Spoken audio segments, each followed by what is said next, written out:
네, 옆에 분들에게 인사했으면 좋겠습니다. 귀한 예배의 자리에 잘 오셨습니다. 이 땅을 살아가는 많은 사람들을 보면 원하는 것이 있는데 그것은 바로 힘 있는 삶을 살아가고 싶다, 그러한 마음입니다. 이 말의 의미를 보면 영향력을 끼치는 사람이 되고 싶다, 또한 어떠한 자리에 서든지 중심이 되고 싶다, 또한 누군가에게 영향력들을 주는 그러한 리더의 모습들을 가지고 싶다, 그러한 의미이기도 합니다. 특별히 부모님들은 자기 자녀들의 모습들을 보면서 이 땅의 강한 자로서, 또한 영향력들을 끼치는 자로서, 리더로서 살아가기를 원하는 그러한 마음도 있습니다. 특별히 젊은 부모님들을 보면 자녀들이 기죽고 사는 것을 가장 싫어하는 그러한 모습도 보게 됩니다. 그래서 어디 가서나 기 안 죽이려고 그렇게 애쓰는 모습도 나타나게 되죠. 초등학교 여자아이 2명이 울고불고 난리가 났습니다. 그 이유를 살펴보니 두 아이가 치고받고 대판 싸웠기 때문에 그렇습니다.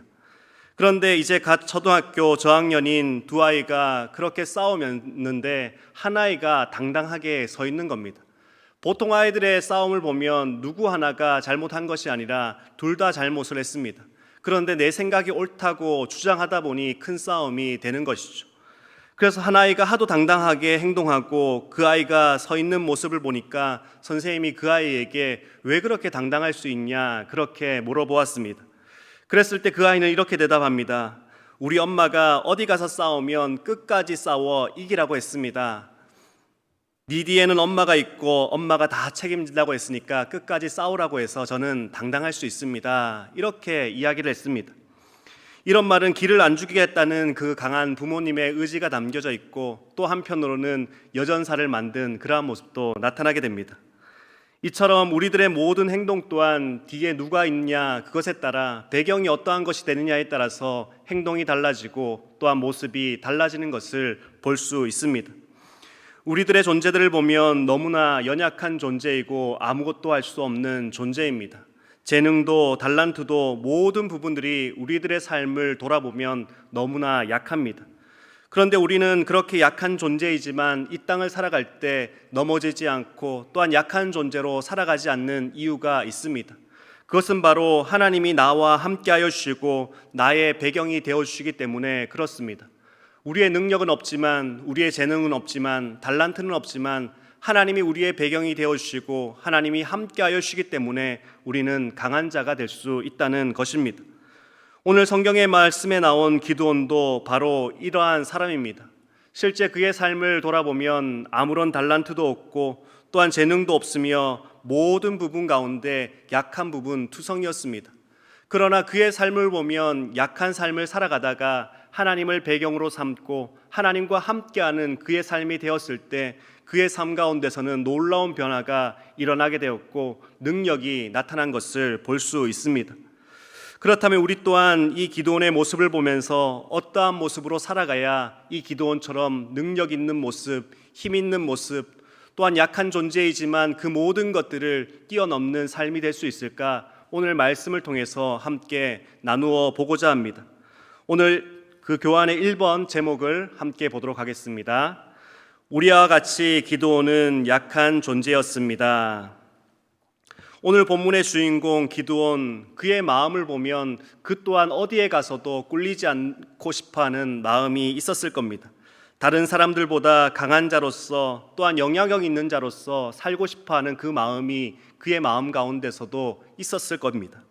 그러나 실제 기드온의 모습을 보면 그렇게 강하지 못했습니다. 그리고 사람들을 만날 때도 영향력들을 끼칠 수 없게 되었죠.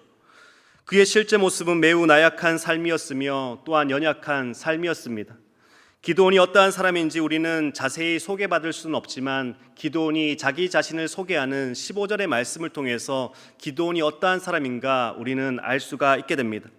오늘 말씀 중 15절 말씀을 다시 한번 함께 보도록 하겠습니다.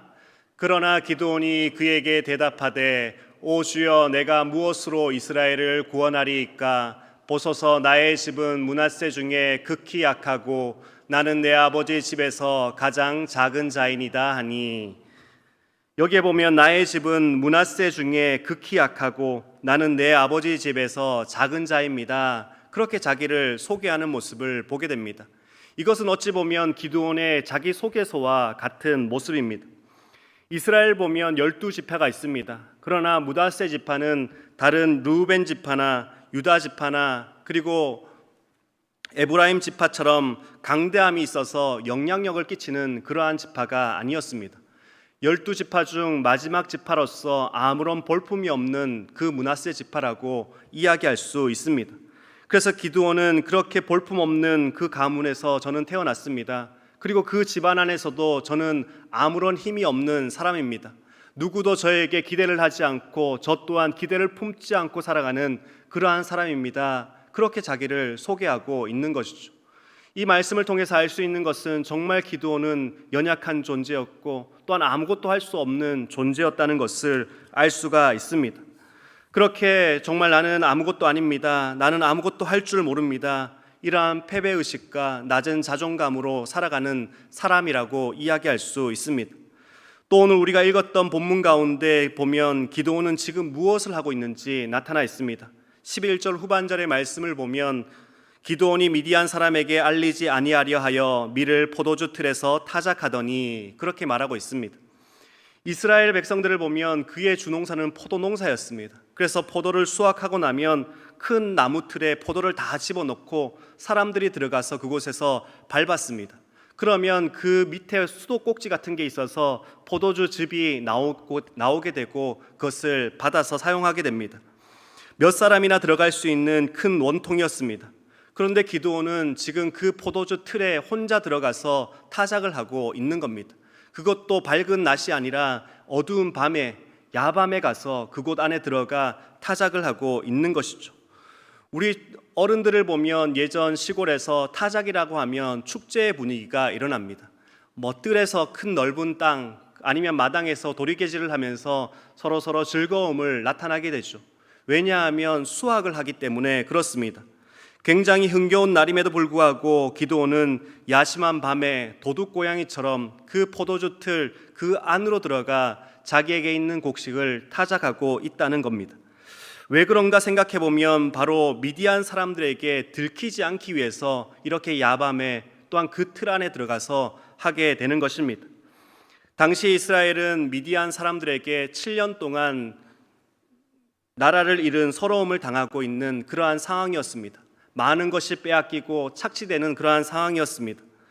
미디안 사람들은 다른 나라 사람들보다 더 악랄했습니다. 시도 때도 없이 이스라엘 백성들에게 군대를 데리고 와 쳐들어와 작은 것 하나까지도 다 뺏어가는 그러한 사람들이었습니다. 추수할 때가 되면 어김없이 찾아와서 한 톨 남기지 않고 모든 것을 빼앗아 갑니다. 얼마나 그들이 이스라엘을 괴롭혔는지 이스라엘 백성들은 그 성 안에서 살 수 없고 어떤 사람은 산속으로, 어떤 사람들은 동굴 속으로, 어떤 사람은 사막의 움막을 짓고 광야의 움막을 짓고 그러한 삶들을 살아갔습니다. 이스라엘 백성들은 마을에도 살지 못할 만큼 미디안 사람들은 이 사람들을 괴롭혔고 착취했습니다. 기드온도 마찬가지였습니다.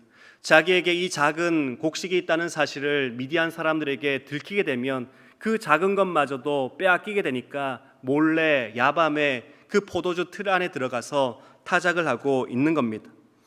지금 기드온의 모습이 얼마나 초라하고 얼마나 볼품이 없습니까? 도둑고양이처럼 혼자 자기 곡식을 타작하는, 그것을 하는데도 도둑질하는 것처럼 그렇게 하다가 어디서 부스럭 소리가 나기만 하면 깜짝 놀라는 그의 모습을 보게 됩니다. 기드온은 지금 너무나 연약한 모습으로 패배의식과 낮은 자존감으로 또한 두려움에 떨리는 모습으로 살아가는 그의 모습을 볼 수가 있게 됩니다. 그의 모습은 어찌 보면 우리들의 모습과 동일하다는 것들을 생각할 수 있습니다. 또 두 번째 제목을 함께 읽도록 하겠습니다. 약한 존재였던 기드온에게 하나님은 찾아와 주십니다. 몰래 포도주 틀에서 타작하고 있는 기드온에게 12절의 말씀을 보면 하나님이 그에게 찾아오게 됩니다.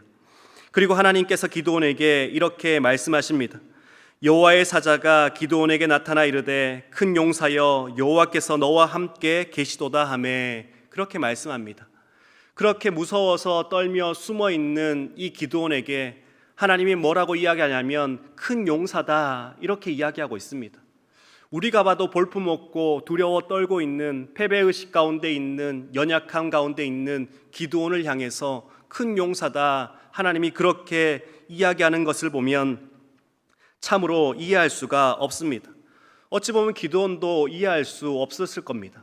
나는 연약한 존재이고 나의 집안은 아무런 볼품이 없고 그러한 집안에서도 내가 가장 약한 자인데 나보고 큰 용사라니 정말 이상하다, 그렇게 여겼을 겁니다. 그렇게 여기고 있는 기드온에게 하나님은 너는 지금 약한 자가 아니다, 너는 큰 용사다, 너는 영적인 거인이다, 너는 강한 자다, 이렇게 말씀해주고 있는 것입니다. 어디를 봐도 기드온은 큰 용사가 아닙니다. 무엇을 봐도 강한 용사가 아니라는 것을 알 수 있습니다. 그런데 하나님께서는 그렇게 큰 용사라고 이야기하고 덧붙여서 더 놀라운 이야기를 하십니다. 14절 말씀입니다. 여호와께서 그를 향하여 이르시되 너는 가서 이 너의 힘으로 이스라엘을 미디안 손에서 구원하라, 내가 너를 보낸 것이 아니냐 하시니라, 그렇게 말씀합니다. 기드온이 이 이야기를 듣고 얼마나 놀라겠습니까? 자기는 큰 용사도 아닌데 하나님이 큰 용사다, 그렇게 이야기하고 너는 가서 내 힘으로 내 민족을 미디안 손에서 구원해라, 그렇게 이야기하는 것을 들었을 때 기드온은 얼마나 놀랬겠습니까? 미디안 사람들이 무서워서 야밤에 몰래 숨어 타작하는 기드온, 패배의식과 무서움에 사로잡혀 있는 그 기드온이 어떻게 미디안을 이길 수 있고 이스라엘을 구원할 수 있겠습니까? 미디안 사람들을 보면 어떠한 사람인지 우리는 생각해 볼 수 있습니다. 그들은 너무나 강한 사람이었고 수많은 사람들이 있었습니다. 6장 1절에 보면 7년 동안이나 이스라엘 백성들을 괴롭혔고 착지했던 사람이라는 것을 말하고 있습니다. 그리고 5절에 보면 그 미디안 사람들은 메뚜기 떼처럼 많다, 그렇게 이야기하고 또한 그들에게는 낙타가 무수함이다, 이렇게 말합니다. 여기서 낙타가 많다는 것은 경제력이 있다는 것이고 또한 예전 기마부대처럼 낙타 부대가 있어서 군사력도 상당하다는 것을 의미하는 모습입니다. 남들은 걸어다니며 싸우는데 낙타를 타고 낙타 부대를 이끌어가니 얼마나 강한 군대겠습니까? 그렇게 최첨단 부대라는 것을 이야기하고 있습니다. 그러나 겁쟁이 기드온, 숨어서 두려워하는 그 기드온이 어떻게 이러한 미디안을 이길 수 있겠습니까? 기드온의 입장에서 본다면 하나님이 말씀하셨지만 이것은 도저히 순종할 수 없는 것이고 또한 이길 수 없는 것이다, 그렇게 판단을 했을 겁니다. 우리도 기드온의 모습을 보고 또한 하나님의 말씀을 생각해 볼 때 어떻게 이러한 일들이 일어날 수 있을까, 그러한 의구심이 들기도 합니다. 그러나 그 다음의 이야기들을 보면 왜 그렇게 될 수 있는가 우리는 알 수가 있게 됩니다. 3번 제목을 함께 읽도록 하겠습니다. 우리는 우리의 환경과 상황에 의해 결정되는 사람이 아닙니다. 우리는 우리의 자신에 대해서 분명히 아는 것이 중요합니다. 기드온은 자기 자신에 대해서 볼품없는 존재이다, 연약한 존재이다, 나에게는 아무것도 없다, 그렇게 평가하고 판단하는 모습을 볼 수가 있습니다.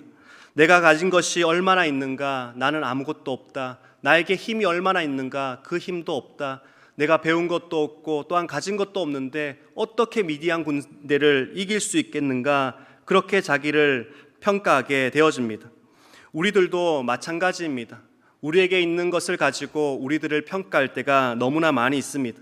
우리가 얼마나 가졌는가, 권력이 있는가, 나에게 어떠한 소유가 있는가, 또한 이러한 것들로 나를 평가할 때가 많이 있습니다. 그렇게 평가하다 보니 그 가치관의 기준에서는 내가 정말 약한 자가 되어버립니다. 그리고 나는 아무것도 할 수 없는 존재가 되어버리게 되어지는 것입니다.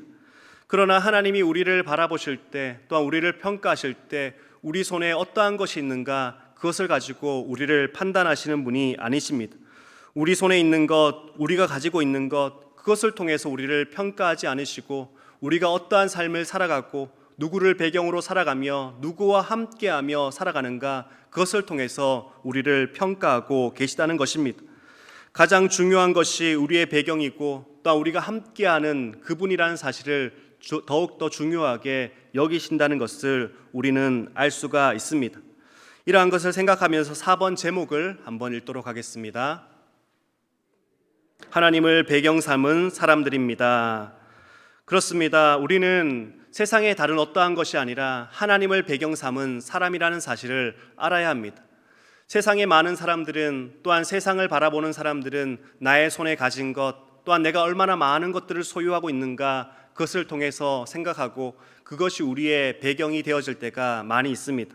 그러나 믿음의 사람에게 있어서 그러한 모든 것들이 우리의 배경이 되는 것이 아니라 하나님이 우리의 배경이 된다, 그 사실을 기억하는 것이 너무나 중요합니다.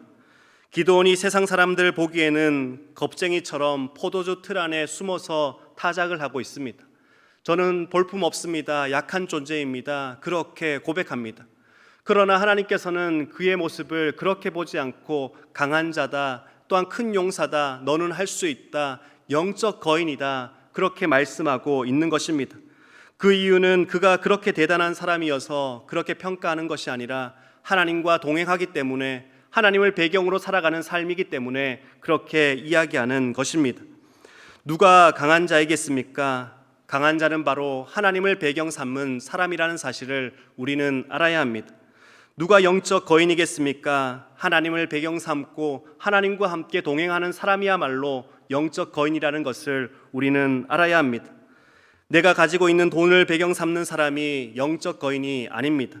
내가 가지고 있는 권력을 배경 삼는 사람이 세상 가운데 믿음의 영향력들을 끼칠 수 있는 사람이 아닙니다.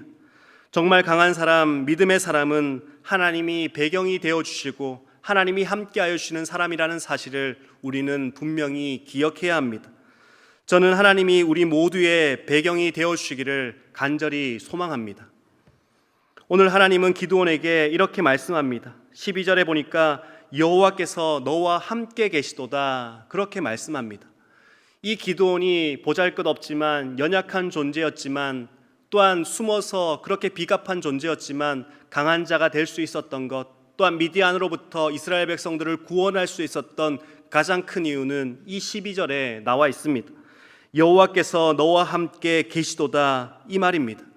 너는 보잘것없지만, 너는 아무것도 할 수 없지만 하나님께서 내가 너와 함께 하겠다, 그것으로 인해서 놀라운 강한 사람이 될 수가 있습니다. 큰 용사가 되었습니다. 오늘만 너와 함께 하는 것이 아니라 어제도 너와 함께 했고 앞으로의 모든 시간도 너와 함께 하겠다, 이 말이 기드온으로부터 강한 믿음의 사람이 되게 하였고, 또한 큰 용사가 되게 하였고, 또한 미디안으로부터 구원할 수 있는 힘이 된 것입니다. 16절에 봐도 내가 반드시 너와 함께하리라, 그렇게 말씀합니다.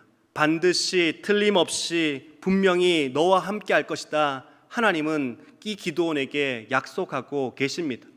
그렇게 약속을 받은 기드온은, 또한 하나님이 함께하심을 경험했던 기드온은 모든 일에서 믿음으로 나아가며 강한 사람으로서 나아가는 모습을 보게 됩니다.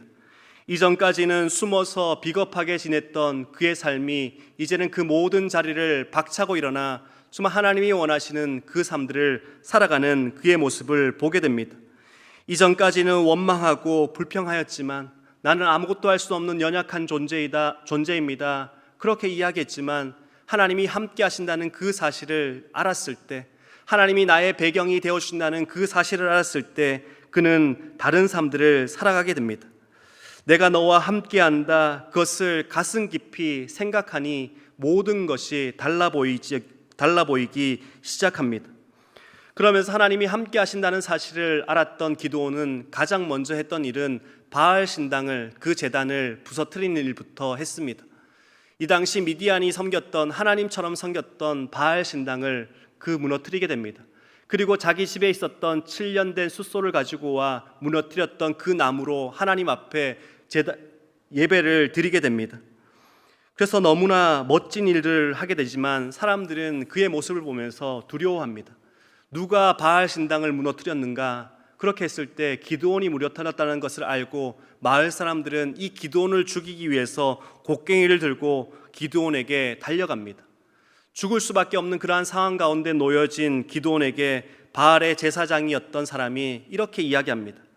바알이 살아있다면 바알이 기드온을 칠 것이다, 우리가 건드리지 말자. 그렇게 해서 기드온이 살아나게 됩니다. 그러면서 생긴 별명이 여룻바알이라는 이름이 기드온에게 생겨나게 됩니다. 이것은 바알과 싸워서 이겼다라는 의미입니다. 이로 인해서 동네가 발칵 뒤집히게 되고 많은 사람들이 용기를 내기 시작합니다. 기드온도 바알 신당을 무너뜨렸는데, 여룻바알이 되었는데 우리도 할 수 있다. 그래서 동네마다 바알의 신당들을 무너뜨리는 일들이 생겨나게 됩니다. 이렇게 하나님을 배경으로 삼는 사람 기드온을 통해서 백성들은 소망을 가지게 되었고 희망을 품는 그들의 모습을 발견할 수 있게 됩니다. 정말 하나님을 배경으로 삼는 사람은 어떠한 사람인가 생각해보면 다른 사람들에게 소망을 주는 사람입니다. 그리고 또한 다른 사람들에게 희망을 불어넣을 수 있는 사람, 그 사람이 바로 하나님을 배경으로 삼는 믿음의 사람이라는 것을 알 수가 있습니다.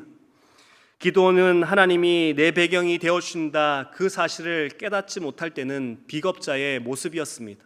도망자의 모습이었고 아무것도 할 수 없는 존재였습니다.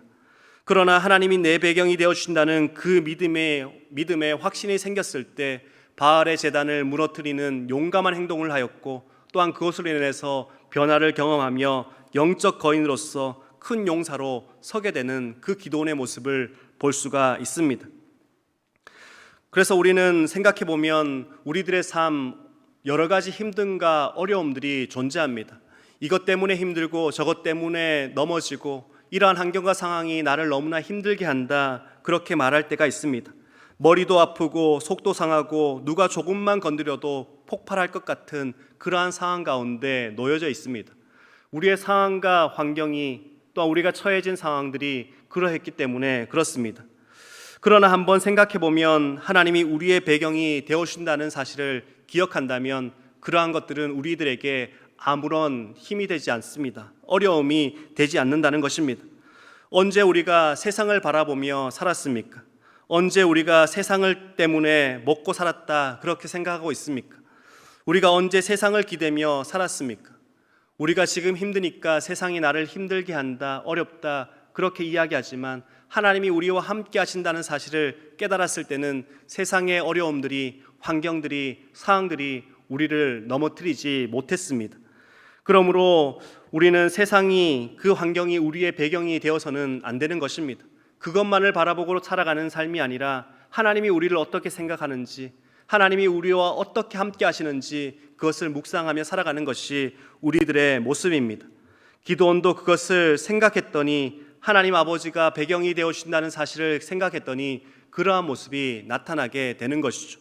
그리고 우리가 잘 알고 있는 7장 이후로 넘어가면 기드온의 300용사도 그와 마찬가지입니다. 미디안의 군대, 아말렉, 동방의 그 사람들이 연합하여서 무려 13만 5천 명들이 쳐들어오게 됩니다. 그런데 어떻게 보면 그들을 보며 두려워하고 떨리는 마음이 기드온과 이스라엘 백성들 가운데 있었을 겁니다. 그러나 기드온은 그 자리에 머물지 않고 나팔을 불기 시작합니다. 그랬을 때 3만 2천 명이 모이게 됩니다.